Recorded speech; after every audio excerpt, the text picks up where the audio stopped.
আমাৰ সকলো জানে অসমৰ মানুহে অৱগত হৈছে যে উৎকট গৰম পৰি আছে। উৎকট গৰমত শক্তি বিভাগৰ যি অকৰ্মণ্যতা, শক্তি বিভাগে যি একো কৰিব নোৱাৰে, অনিয়মীয়া বিদ্যুৎ যোগান, সঘনাই বিদ্যুৎ তেওঁলোকে কৰ্তন কৰি আহিছে। ৰাইজে জীয়াতো ভুগি আছে। আকৌ তাৰ ওপৰতে কি কৰিছে, তেওঁলোকে স্মাৰ্ট মিটাৰ লগাইছে। যি স্মাৰ্ট মিটাৰে যি মানুহৰ বিল আহি আছিলে আগত 250 টকা, এতিয়া 500-700 টকা আহে। কাৰেণ্ট নাথাকিলেও স্মাৰ্ট মিটাৰৰ কাৰণে বিদ্যুৎ বিল কাটে। এইটো কেনেকুৱা ধৰণৰ কথা? শক্তি বিভাগ আৰু অসম চৰকাৰে কোনো পৰিকল্পনা নকৰাকে স্মাৰ্ট মিটাৰ গাঁৱে ভূঞে লগাবলৈ যি পৰিকল্পনা কৰিছে, আজি আমি তীব্ৰ ভাষাৰে গৰিহণা দিছোঁ। তেওঁলোকৰ কোনো পৰিকল্পনা নাই, অসম চৰকাৰৰ কোনো পৰিকল্পনা নাই, APDCLৰ কোনো পৰিকল্পনা নাই, আৰু শক্তি বিভাগৰ কোনো ধৰণৰ ইয়াৰ ক্ষেত্ৰত পৰিকল্পনা নাই। আৰু অনিয়মীয়া যি বিদ্যুৎ যোগান, আপোনালোকে সকলোৱে জানে উৎকট গৰমত ৰোগী হওক, সৰ্বসাধাৰণ ৰাইজ হওক, আজি জীয়াতো ভুগি আছে।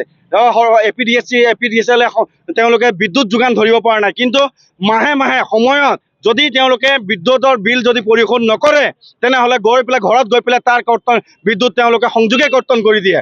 APDCL ইমান তেওঁলোকে দাদাগিৰি যে সাধাৰণ মানুহে এগৰাকী যদি বিদ্যুৎ বিল এমাহ দিব নোৱাৰে, সেই বিদ্যুৎ বিল কৰ্তন কৰি দিয়ে। কিন্তু APDCL, শক্তি বিভাগে, অসম চৰকাৰে কিন্তু তেওঁলোকৰ 24 ঘণ্টা যি প্ৰতিশ্ৰুতি দিছিলে, সেই প্ৰতিশ্ৰুতি পালনত আজি ব্যৰ্থ হৈছে। সেইকাৰণে সদৌ অসম ছাত্ৰ সন্থাৰ আহ্বান মৰ্মে আজি আমি সদৌ বিশ্বনাথ জিলা ছাত্ৰ সন্থাই বিশ্বনাথ চাৰিআলি সদৰত শক্তি বিভাগৰ বিৰুদ্ধে আৰু অসম চৰকাৰৰ বিৰুদ্ধে অনিয়মীয়া যি বিদ্যুৎ যোগান আৰু যি স্মাৰ্ট মিটাৰ আতিশয্য আৰু আমাৰ যি তেওঁলোকে প্ৰতিশ্ৰুতি দিছিলে 24 ঘণ্টাই বিদ্যুৎ যোগান ধৰা, সেইটো তাৰ দাবীৰে আজি আমি ইয়াত বিক্ষোভ কাৰ্যসূচী ৰূপায়ণ কৰিছোঁ। আৰু আমি অসম চৰকাৰ আৰু শক্তি বিভাগক সকীয়াই দিব বিচাৰিছোঁ, অনতি বিলম্বে যদি স্মাৰ্ট মিটাৰ যি আতিশয্য বন্ধ নকৰে, নিয়মীয়া যদি যোগান নিদিয়ে, 24 ঘণ্টাই যি প্ৰতিশ্ৰুতি দিছিলে তেওঁলোকে যদি নিদিয়ে, তেনেহ'লে আমি জংগীতকৈ জংগী আন্দোলন কৰিবলৈ বাধ্য থাকিম। ধন্যবাদ।